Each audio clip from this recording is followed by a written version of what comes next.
کہ اہل کفر سے عداوت کی جائے، ہمیں اس چیز پر مامور کر دیا گیا ہے۔ اور ساتھ ہی آپ نے فرمایا جو کچھ لوگوں کے صوفیاء کے کلام کے اندر آ جاتا ہے لفظ کفر یا لفظ کافر، تو فرمایا وہ ان کی حالت شکر کی بات ہے اور اس کی تعویل ہے،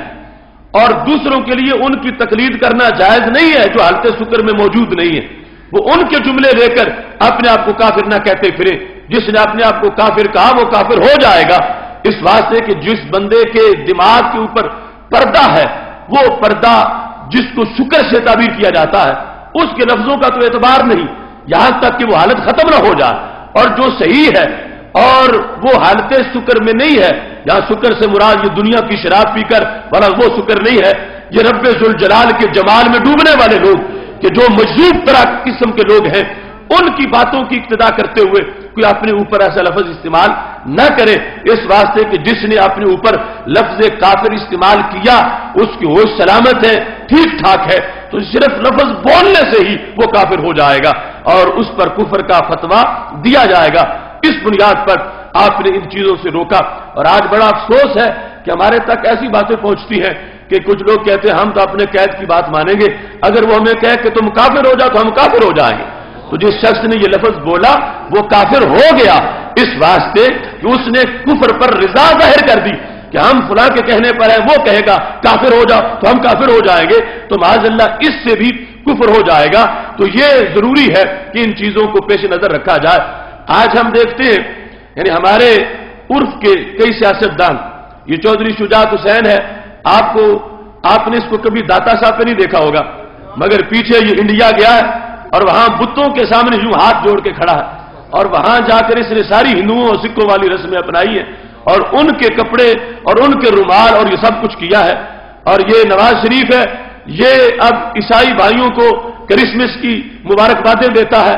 اور ساتھ ہی یہ قادیانیوں کو اپنا بھائی کہتا ہے۔ تو اس طرح کا دوسرا طبقہ وہ ویسے ہی ایک ایسا جن کا دین سے کوئی تعلق نہیں ہے، جو یہ کہہ دے کہ یہ اسلامی سزائیں ساری واشیانیاں ہیں، واشیانہ سزائیں ہیں جو پی پی کا طبقہ ہے۔ تو اس بنیاد پر یہ ملا جلا ایک مکسچر بن گیا ہمارے ماحول کے اندر کہ جس میں یوں کفریات بکے جاتے ہیں اور اس پر کوئی پرواہی نہیں کی جاتی۔ تو یہ ضروری ہے کہ اپنے اسلاف کی ان تعلیمات کو واضح کیا جائے اور روشن کیا جائے کہ اسلام کو بچا کے رکھنا یہ معمولی کام نہیں ہے، اس میں بڑی سے بڑی قربانی بھی دینا پڑے تو انسان کو وہ قربانی دینی چاہیے، کیونکہ یہ زندگی چند دنوں کی ہے، جو ہمیشہ کی زندگی ہے، اس میں جنت تب ملے گی جب ہم اسلام کے نام کو محفوظ کر کے رکھیں گے۔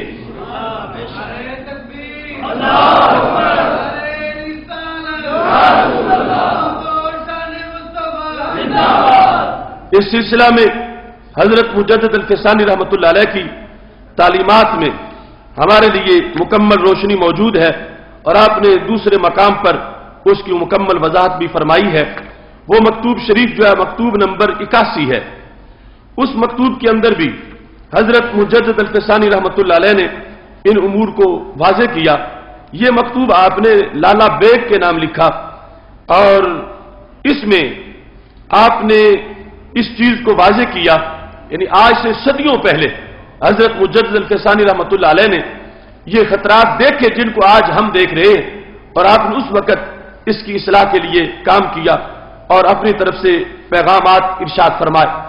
اس خط کے اندر انہوں نے لکھا، غربت اسلام نزدیک ب یک کرنس بر نہج قرار یافتہ است کہ اہل کفر بمجرد اجرائے احکام کفر برملا در بلاد اسلام راضی نمی شمن۔ کہتے ہیں تقریباً 1 صدی ہونے کو ہے بر صغیر پاک و ہند میں اسلام کی غربت اس حد تک ہو گئی ہے۔ غربت کا معنی ہے یہاں پر اجنبی ہونا، پردیسی ہونا، جو ہمارے آقا صلی اللہ علیہ وسلم نے فرمایا تھا بعد الاسلام و غریبا و سیعود و غریبا فتوبى للغرباء، کہ اسلام جب چلا تھا تو پردیسی تھا، کیونکہ اس کے ماننے والے پردیسی ہو گئے کہ مکہ شریف سے انہیں ہجرت کرنا پڑی اور ہجرت کر کے مدینہ شریف چلے گئے، اور پھر جا کے عروج ملا اور اسلام کا رعب طاری ہوا، اور پھر اسلام کی دھاک بیٹھ گئی، اور پھر دور دور تک دشمنان اسلام کا نام سن کے کانپنے لگے۔ تو ہمارے نبی علیہ الصلوۃ والسلام نے فرمایا سیعود و غریبا، پھر وقت آئے گا کہ میرا دین پردیسی ہو جائے گا، میرا دین اجنبی ہو جائے گا، آج وہ دین کے اجنبی ہونے کا زمانہ ہم دیکھ رہے ہیں، اور مجدد صاحب نے اس وقت کے حالات کے پیش نظر فرمایا کہ اسلام کی غربت بہت ہو گئی ہے، دین اجنبی ہو گیا ہے، اور نبی اکرم نور مجسم شفیع معظم صلی اللہ علیہ وسلم نے فرمایا ہے فطوبی للغرباء، جو اس زمانے میں جب دین والے اجنبی ہو جائیں،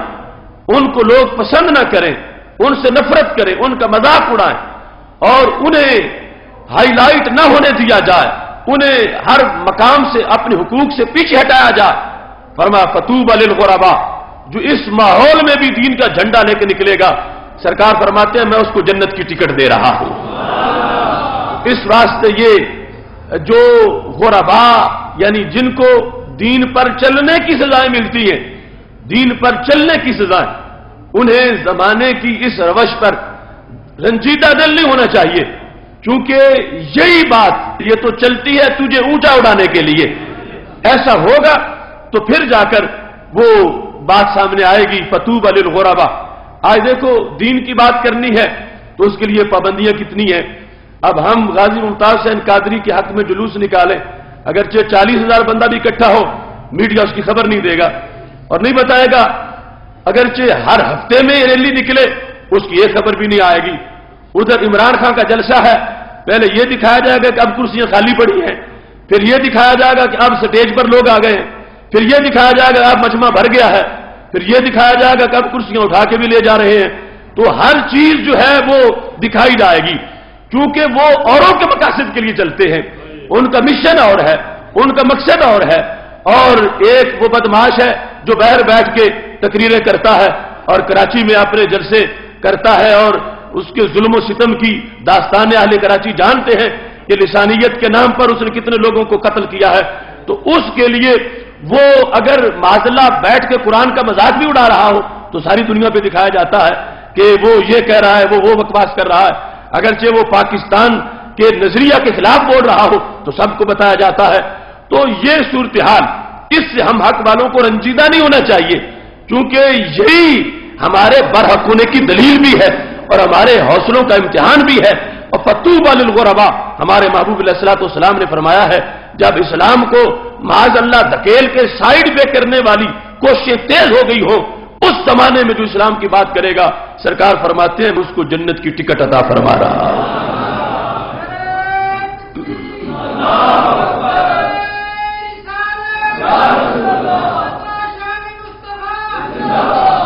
یہاں پر حضرت مجدد الفسانی رحمۃ اللہ علیہ نے لکھا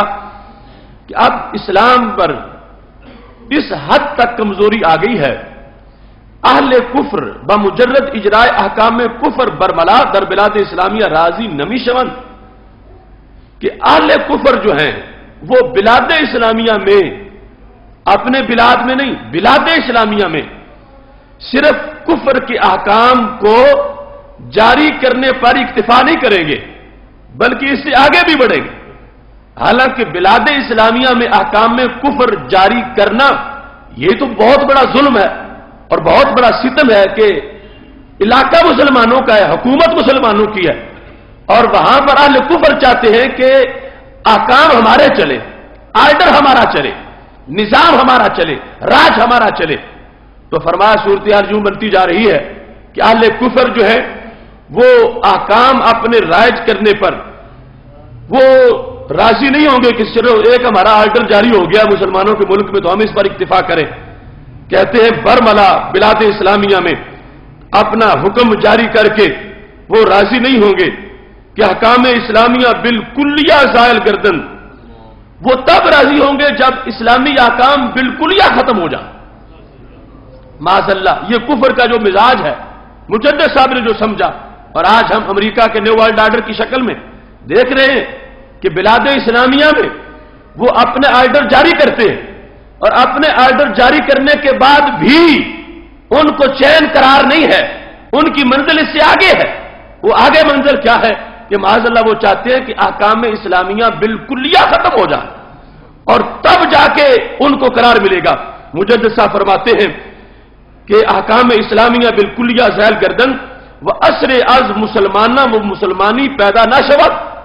اور مسلمانی کا اور مسلمانوں کا کوئی نشان بھی نہ بچے۔ ان کو یہ پسند ہے کہ صرف آرڈر ہمارا جاری نہ ہو بلکہ اس کے بعد اسلام کے آرڈر ختم ہو جائیں اور مسلمانوں کا اثر ختم ہو جائے، مسلمانوں کے نشان ختم ہو جائیں۔ یہ صورتحال حضرت مجدد الفسانی رحمۃ اللہ علیہ نے بھانپ لی اور فرمایا کہ کفار اہل کفر اس طرح سوچتے ہیں اور ان کو یہ تقاضا ہے۔ اس کے ساتھ آپ نے جو صورتحال پیش کی اس کے اندر جا کے آخر میں اس مکتوب میں لکھا، فرمایا کہ اس وقت جو صورتحال ہے اس میں در ابتدائے بادشاہت اگر مسلمانی رواج یاب مسلمانہ اعتبار پیدا کردن فابہا و اگر ایازم باللہ سبحانہ در توقف افتاد کار بر مسلمانہ بسیار مشکل خواہد شد۔ فرمایا اگر بادشاہی کے آغاز میں ہی جب مسلمانوں کی حکومت قائم ہو رہی ہے اس کے آغاز میں ہی اگر اسلام کو نافذ کر دیا گیا اور تمام شرعی حدود قائم کر دی گئی تو پھر تو آگے سلسلہ اچھا ہو جائے گا اور پھر آگے جا کر آسانی ہوگی۔ اور اگر کسی نے یہ چاہا کہ پہلے ہم حکومت بنا لیں اور پھر سوچیں گے کہ نظام مصطفیٰ صلی اللہ علیہ وسلم بھی نافذ کرتے ہیں اور پھر جا کر اسلامی احکام کو نافذ کریں گے تو مجدد صاحب نے فرمایا کام بڑا مشکل ہو جائے گا، پھر ہلاکت ہی ہلاکت ہے اور اس ہلاکت کے سوا کوئی بھی حصہ نہیں ملے گا۔ تو حضرت مجدد الفسانی رحمۃ اللہ علیہ کے اس مکتوب کو دیکھیے اور ساتھ یہ بھی اندازہ لگائیے کہ تصوف کسے کہا جاتا ہے، طریقت کیا ہوتی ہے، شریعت کیا ہوتی ہے۔ آج ان امور کی طرف توجہ کرنے کو لوگ دنیا داری کہتے ہیں کہ ہے مولوی اور باتیں حکومتوں کی کرتا ہے اور ہے مسجد کا خطیب اور باتیں حکمرانیوں کی کرتا ہے۔ تو حضرت مجدد الفسانی رحمۃ اللہ علیہ نے مکتوبات شریف میں وہ مجدد کہ جو صوفیوں کے سردار ہیں جن کو سید الطائفہ کہا جاتا ہے، تو انہوں نے کہا کہ اسلام کی تعلیمات پر عمل تب ہو سکے گا، اسلام غریب الوطن تب نہیں ہوگا جب اسلام کا آرڈر چلے گا، اسلام کا نظام چلے گا۔ اسلام جس وقت حکومت میں ہوگا، اسلام جس وقت اپنے آرڈر چلائے گا تو پھر جا کر اسلامی احکام پہ عمل ہوگا اور اسلام کی عظمت ظاہر ہوگی۔ اور اگر آرڈر کسی اور کو دے دیا جائے، نظام کسی اور کو دے دیا جائے تو پھر فرمایا اسلام غریب الوطن ہوگا اور پھر وہ جو غیر ہیں وہ صرف چند آرڈر چلا کے راضی نہیں ہوں گے، وہ پورا دین مٹائیں گے اور معاذ اللہ پورے دین کو مٹانے کی سازشیں کریں گے۔ اب دیکھو وہ صورتحال آج ہمارے سامنے موجود ہے کہ امریکہ کے سامنے مسلم امہ کے حکمران لومڑی بنے ہوئے ہیں، وہ جتنا دباتا اتنے دبتے جاتے ہیں، وہ کچھ منوا کے مزید منوانا چاہتا ہے تو وہ اتنے پہ راضی نہیں ہوتا کہ میں نے فلاں بات بھی منوا لی، فلاں بات بھی منوا لی، اتنے اڈے بنا لیے، اتنی چھونیاں بنا لی، اتنا میری خفیہ ایجنسیاں متحرک ہیں، بلیک واٹر ہے، اس طرح کے ہر وقت میری آستین پہ مسلط ہیں۔ وہ چاہتا ہے کہ مزید بھی مجھے حصہ ملنا چاہیے، مزید میرا آرڈر چلنا چاہیے۔ یہ صرف پاکستان نہیں، پورے عالم اسلام کے اندر وہ اس طرح معاذ اللہ گھستا جا رہا ہے اور اسلام کے دشمن یہودی اور عیسائی وہ مختلف طریقوں سے مملکت اسلامیہ جو ہے بلاد اسلامیہ ان کے اندر اپنا اثر و نفوذ قائم کرتے جا رہے ہیں۔ تو مجدد الفسانی رحمۃ اللہ علیہ نے فرمایا عافیت تب ہوگی کہ جب ایک آرڈر بھی نہیں مانو گے۔ اگر کہو کہ ایک مانتے ہیں تو دو مان لیتے ہیں باقی اپنا اسلام چلائیں گے، فرمایا وہ خبیث راضی نہیں ہوں گے کہ ایک آرڈر مان لیا ہے ہمارا، دو مان لیا ہے تو اب ان کو چھوڑ دیں۔ فرمایا انہیں یہ ہرس ہے کہ ہم نے اپنا ہر آرڈر بنوانا ہے، انہیں یہ خواہش ہے کہ ہم نے اسلام کو معاذ اللہ کلیتاً ختم کرنا ہے، اور ان کا یہ گندا منصوبہ ہے کہ ہم نے مسلمانوں کا اور مسلمانی کا نشان ختم کرنا ہے۔ تو مجدد الفسانی نے فرمایا کہ اس کے مقابلے میں تم نے ڈٹ کے مقابلہ کرنا ہے اور یہ بتانا ہے کہ ہم نے کلمہ امریکہ کا نہیں پڑھا، کلمہ محمد عربی صلی اللہ علیہ وسلم کا پڑھا ہوا ہے۔ یہ صورتحال حضرت مجدد الفسانی رحمۃ اللہ علیہ مکتوبات شریف میں اس کو لکھتے ہیں۔ اب دیکھو مکتوبات شریف کہیں تو صوفیوں کو ورد بتائے جا رہے ہیں کہ حلقہ کیسے منعقد کرنا ہے، کہیں یہ بتایا جا رہا ہے کہ جہاں حلقہ قائم و خانقاہ میں وہاں فقہ کی کتابوں کا درس بھی دینا ہے کہ نماز کیسے ہوتی ہے، روزہ کیسے رکھا جاتا ہے، روزہ ٹوٹتا کیسے ہے، یہ سارے مسائل بھی بیان کرنے ہیں۔ اور کہیں وہی مجدد الفسانی حکمرانوں کے خلاف بھی بول رہے ہیں اور حکمرانی کے انداز بھی بتاتے ہیں اور اپنے حکمرانوں کو سمجھا رہے ہیں کہ دوسرے جو ہے وہ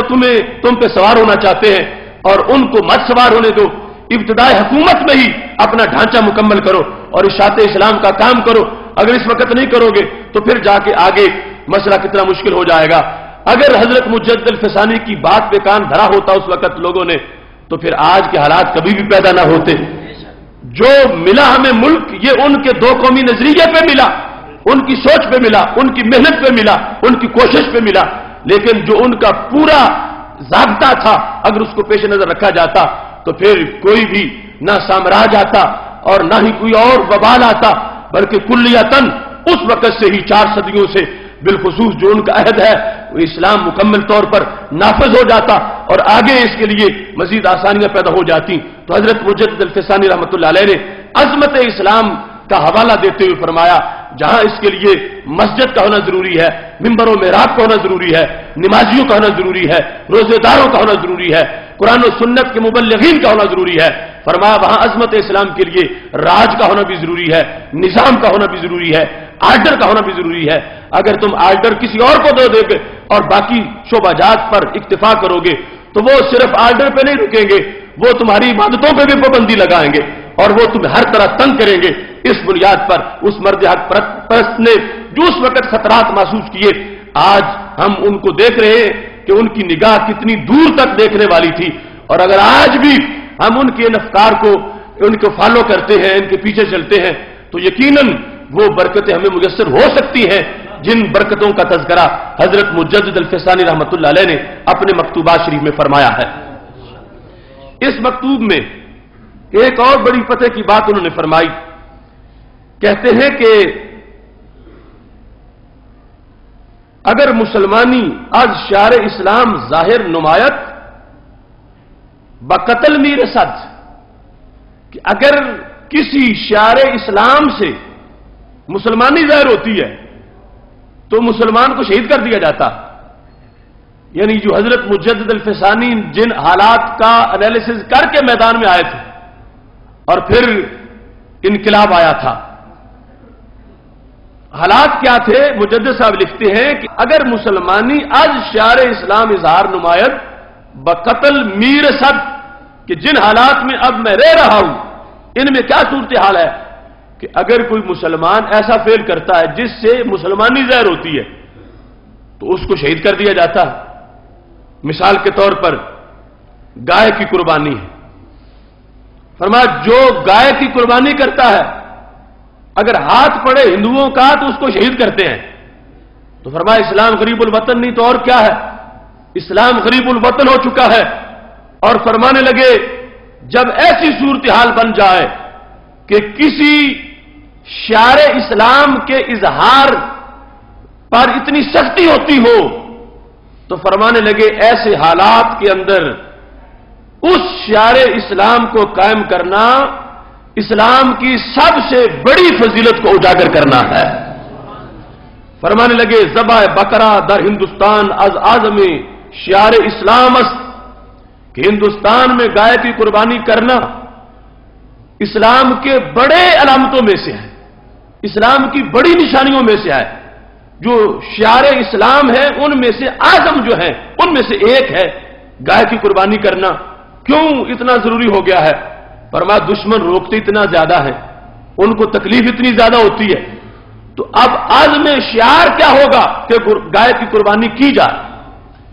تو اب 2 طرح کی صورتیں ہیں, ایک ہے کہ گائے کی قربانی پر سختیوں کا برداشت کرنا اور ایک ہے کہ گائے کی قربانی نہ رکھ کے ہندوؤں کو راضی کرنا. آج ہمیں جو فلسفہ سمجھایا جا رہا ہے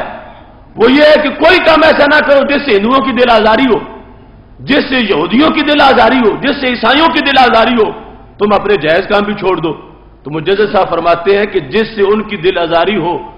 وہ صرف کرنا جائز ہی نہیں ہوتا, اسلام کی سب سے بڑی پہچان بھی بن جاتا, اسلام کی سب سے بڑی پہچان بھی بنتا. فرمایا گائے کو ذبح کرنے سے اگر ہندوؤں کو تکلیف ہوتی ہے تو فرمایا اب مسلمان کو ڈرنا نہیں چاہیے. حالانکہ قربانی جہاں گائے کی جائز ہے بکری کی بھی تو جائز ہے, بھینس کی بھی جائز ہے, مگر چونکہ ہندو اس کو روکتے ہیں, ہندو اس کے خلاف چلتے ہیں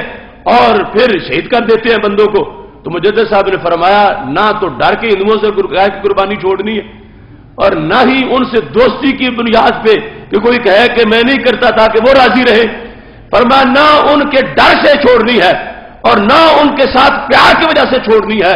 اگر گائے کی قربانی اس وقت کرو گے، فرمایا بکری کی قربانی پر وہ ثواب نہیں ملے گا، بھینس کی قربانی پر وہ ثواب نہیں ملے گا، اونٹ کی قربانی پر وہ ثواب نہیں ملے گا جو ثواب گائے کی قربانی پہ ملے گا. کیوں؟ فرمایا یہ اسلام کی نشانی بن گئی ہے، اسلام کی پہچان بن گئی ہے، اسلام کی کوہان بن گئی ہے کہ دوسروں کو اس سے تکلیف ہوتی ہے تو پھر ہم نے وہ کام کرنا ہے کہ جس سے اوروں کو تکلیف ہو رہی ہے. تو آج کے ناہنجار لوگ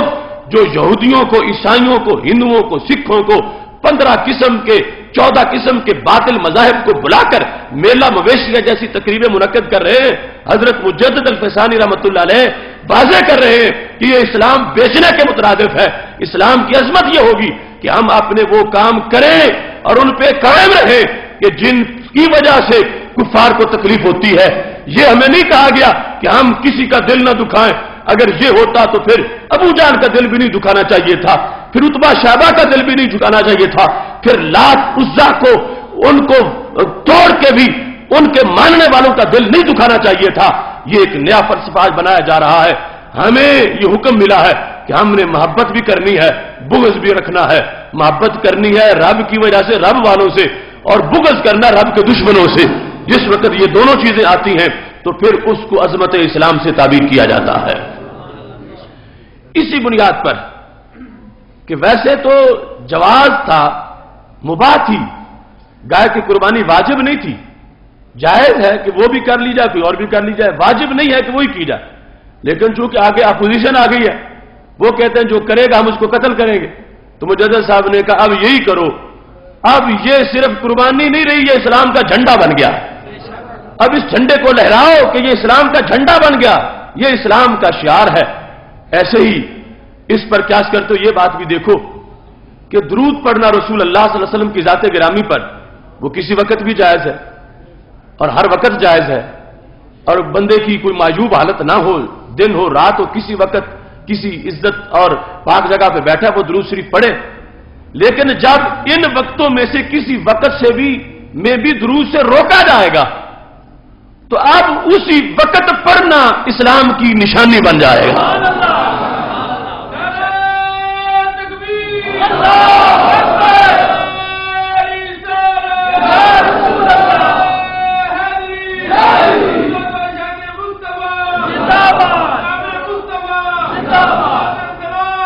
اب دیکھو پہلے تو نفس جواز تو تھا ہی، لوگ کہتے ہیں یہ سپیکری درود ہے، یہ لیل پوری درود ہے، یہ فلاں درود ہے، تو اس کی حکمت نہیں سمجھتے کہ بات کیا ہے. پہلے ہر گھڑی، ہر منٹ، ہر سیکنڈ میں پڑھنے کا رب نے حکم دیا ہے، جائز ہے. صلو علیہ وسلم تسلیما. اس میں یہ نہیں ہے کہ صرف نماز کے اندر پڑھو، یہ نہیں ہے صرف صبح کے وقت پڑھو، یہ نہیں ہے صرف شام کے وقت پڑھو. ہر وقت پڑھنے کا جواز اس آیت میں موجود ہے. لیکن اب جس وقت کا کوئی انکار کرے گا وہ وقت زیادہ ضروری ہو جائے گا. جیسے قربانی سارے جانوروں کی برابر تھی، کوئی گائے کی کرے، کوئی بھینس کی کرے، کوئی اونٹ کی کرے، کوئی بکری کی کرے. لیکن جب کہا گیا گائے کی کیوں کرتے ہو، یہ ناجائز ہے، تو مجدد صاحب نے کہا یہی اسلام کی پہچان ہے. پہلے صرف جائز تھی، اب ضروری ہو گئی ہے. ایسے درود ہر گھڑی میں جائز تھا، لیکن جب کچھ لوگوں نے کہا اذان کے پہلے جائز نہیں، اذان کے بعد جائز نہیں، جمعے کے بعد جائز نہیں، تو اب اسلام کا جھنڈا بن گیا کہ جہاں بھی سنی ہے وہ پڑھے تاکہ پتہ چلے کہ اسلام کا جھنڈا لہرا رہا ہے. اب لوگ پوچھتے ہیں وہ پہلی صدیوں میں اس طرح نہیں تھا جیسے اب ہے، تو ہم کہتے ہیں پہلی صدیوں میں یوں منکر نہیں تھے. پہلی صدیوں میں تو ہر وقت پڑھا جاتا تھا. اس وقت کا جب انکار ہوا تو پھر اس کا زیادہ اظہار ہوا. پہلی صدیوں میں اگر انکار ہوتا تو اظہار اس وقت بھی زیادہ ہو جاتا. ہاں پڑھا جاتا تھا، جواز تھا، مگر کوئی منکر نہ تھا تو پھر برابر تھا. اذان کے پہلے بھی ہے، بعد بھی ہے، اذان سے آدھا گھنٹہ پہلے بھی ہے، آدھا گھنٹہ بعد بھی ہے، ہر منٹ میں، ہر سیکنڈ میں ہے. لیکن جب انکار کیا گیا تو اب اسی طرح رد عمل بھی ہونا تھا. اس کے مقابلے میں اب یہ زیادہ ہائی لائٹ ہوا، جس طرح مجدد صاحب نے کہا کہ پہلے جو چاہو کر لیتے تھے قربانی، اب گائے کی کرنی ہے. یہ اسلام کا شعار بن گیا ہے. اس واسطے اب بھی یہ آ گیا کہ زیادہ اہتمام کرو، چونکہ لوگ کہتے ہیں جائز ہی نہیں ہے، بدعت ہے، تو اس کو پڑھا جائے تاکہ پتہ چلے یہ بدعت نہیں، یہ سرکار کے دین کی دی ہوئی سنت ہے۔ یہاں اس چیز کو حضرت مجدد الفسانی نے جو قربانی کے لحاظ سے بیان کیا، اسی پر اس قیاس کو میں نے آپ کے سامنے پیش کیا۔ اور یہاں اس سے اگلا امر مجدد صاحب جو بیان کرتے ہیں، وہ کہتے ہیں کہ ایک ہے ہمارا شعار اور ایک ہے کفار کا شعار، وہ اپنے شعار میں بڑے سیریس ہیں اور وہ اپنے شعار میں کوئی کمپرومائز نہیں کرتے، تو تم کیوں کرتے ہو؟ اور یہ بات آج بڑی پتے کی بات ہے۔ ہمارے یہ لیڈر ملنے جاتے ہیں تو شرم ہمیں آتی ہے۔ یہ پرویز الہی ملنے گیا تھا، پیچھے آصف ہاشمی گیا ہوا تھا، سکھوں کے ساتھ جا کے فوٹو بنواتے ہیں، ان کی داڑیاں ہوتی ہیں اور یہ داڑھی کے بغیر ہوتے ہیں، وہ جھوٹے ہو کے بھی اپنے شعار کا اظہار کرتے ہیں، وہ ساری فرمسیاں کرتے ہیں کہ اب یہاں تم رنگ لگا لو، یوں ہاتھ باندھ کے کھڑے ہو جاؤ، اب یہ تم اس رنگ کے اوپر دوپٹے لے لو، یہ سب کچھ کرتے ہیں اور وہ اسے کرواتے ہیں۔ وہ اپنے جھوٹے شعار پر قائم ہیں، اور افسوس کہ ان کو اپنے سچے شعار کا کوئی پتہ نہیں کہ یہ چہرے پر جو علامت ہے محبوب علیہ السلام کی سنت کی، اس کی اہمیت کتنی ہے، امپارٹنس کتنی ہے۔ تو حضرت مجدد الفسانی رحمۃ اللہ علیہ نے یہ فرمانے لگے کہ اس بر صغیر میں کفار بجزیہ دادن شاید راضی شوند، اما بذبح بکر ہرگز راضی نہ خان شد۔ فرمایا اس بر صغیر میں مسلمانوں کی حکومت آ جائے پوری طرح، ہو سکتا ہے کہ کفار یہ کہہ دے کہ ہمیں یہاں رہنے دو، ہم تمہیں جزیہ دیتے ہیں، ہمیں رہنے دو، ہم جزیہ دینے کو تیار ہیں۔ اور جزیہ بھی یہ ہوتا ہے کہ جب دینا ہوتا ہے تو ذلت کی حالت میں دینا ہوتا ہے، جس نے لینا وہ کرسی پہ بیٹھے، مسلمان حکمران جس کا نمائندہ دینے والا کھڑا ہو کے دے، یہاں تک کہا گیا کہ اس کی گردن پہ تلوار بھی رکھی جائے تاکہ اس کو پتا چلے کہ میں ذلیل ہو کے رہ رہا ہوں۔ جزیے کا مطلب یہ ہے ان کو ذلیل کر کے رکھنا، اقلیتوں کو رکھنے کا مطلب یہ ہے کہ ان کو یہ احساس دلایا جائے کہ ہم جس دین پہ ہیں وہ جھوٹا دین ہے، عزت ہمیں تب ملے گی جب ہم اسلام قبول کریں گے۔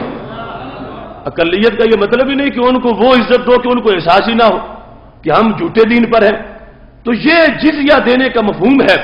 تو حضرت مجدد الفسانی رحمۃ اللہ علیہ فرمانے لگے اگر ایسی صورتحال بن جائے کہ بر صغیر پہ کامل حکمرانی ہماری ہو سکتا ہے کہ کفار جزیہ دینے پہ راضی ہو جائیں، مگر گائے ذبح کرنے پہ پھر بھی راضی نہیں ہوں گے۔ یعنی ذبح بکر کو انہوں نے اتنا عظیم سمجھا ہوا ہے اپنے خلاف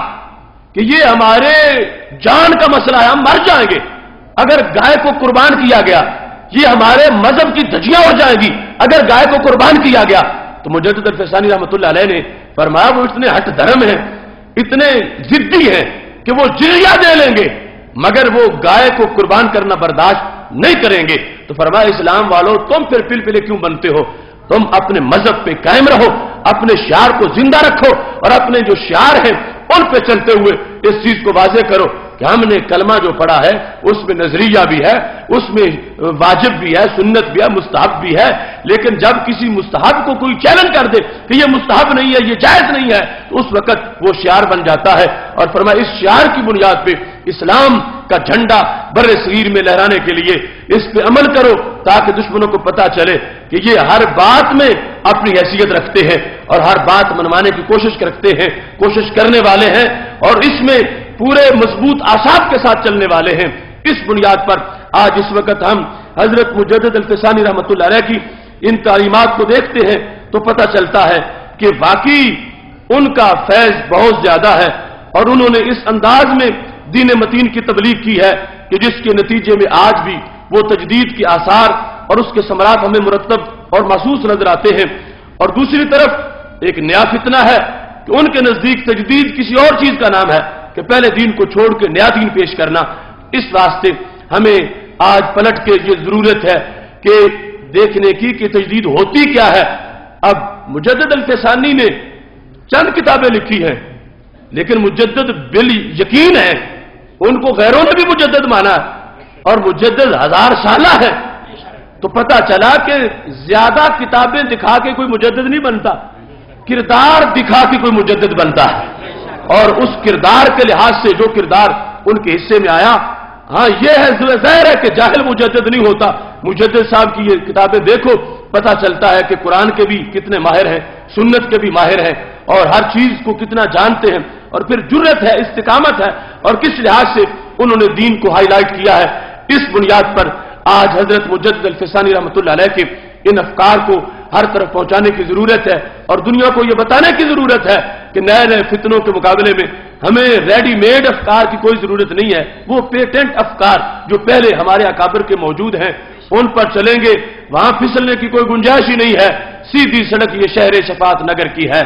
ان کو دیکھتے جائیں گے اور سیدھا سفر مدینہ شریف کی طرف کرتے جائیں گے۔ ان باتوں کو دیکھ کر شاعر مشرق نے جب حاضری دی حضرت مجدد الفسانی رحمۃ اللہ علیہ کی دہلیز پر، اور جا کر خراج تحسین پیش کیا، اور فرمایا جا کہ حاضر ہوا میں شیخ مجدد کی لحد پر، وہ خاک جو زیر فلک ہے مطلع انوار، اس خاک کے ذروں سے ہیں شرمندہ ستارے، جس خاک میں پوشیدہ ہے وہ صاحب اسرار، گردن نہ جھکی جس کی جہانگیر کے آگے، وہ جس کے نفس گرم سے ہے گرمی احرار، وہ ہند میں سرمایہ ملت کا نگہباں، اللہ نے بر وقت کیا جس کو خبردار۔ وہ ضرورت تھی اس وقت ایسے کردار کی، تو حضرت مجدد الفسانی رحمۃ اللہ علیہ نے کردار ادا کیا۔ اقبال جیسا بندہ جو مغرب کے حوضوں میں غسل کر کے باہر نکلا تھا، لیکن پھر بھی سوچ اتنی سلامت قرار پائی کہ حضرت مجدد الفسانی کے دربار پہ جا کر یہ کہا کہ یہ ہے تو مٹی، لیکن صاحب اسرار کی وجہ سے اس مٹی میں روشنی اتنی ہے کہ ستارے بھی شرماتے نظر آ رہے ہیں۔ یعنی دین چونکہ سینے میں جلوہ گر تھا۔ ایک طرف تو وہ سوچ ہے کہ جو معاذ اللہ قبر پہ جانے کو شرک کہے اور بدعت کہے، اور خود جا کے سرکار دو عالم صلی اللہ علیہ وسلم کے روضہ پاک کے بارے میں بکواس کرے کہ یہاں کچھ نہیں ہے،